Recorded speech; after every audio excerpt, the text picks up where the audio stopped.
আজকে আমি একটা স্পেশাল পাতা দিয়ে ডালের পেঁয়াজু বানাচ্ছি।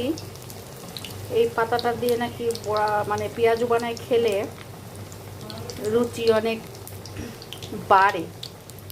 তা আমি এখন চিন্তা করতেছি আর রুচি কত বাড়া লাগবে, খেতে খেতে তো ফেটে যাচ্ছি। এই পাতাতে যদি আরও খাই তাহলে তো মনে হয় যে দরজা নতুন করে কাটতে হবে আমার জন্য আবার। এখন দেখি, আমি অবশ্য পাতাটা কুচি কুচি করে দিয়েছি, অনেকে এটা বেটে দেয়, বেটে দিলে আসলে পেঁয়াজের কালারটা সবুজ হয়ে যায়, এই জন্য আমি কেটে কেটে দিচ্ছি। এটা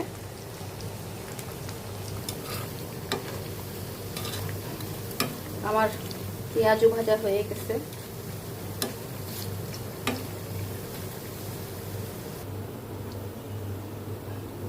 গরম গরম ভাতের সাথে দুটো শুকনো মরিচ নিয়েছি, আর সাথে দিব ঘি দিব,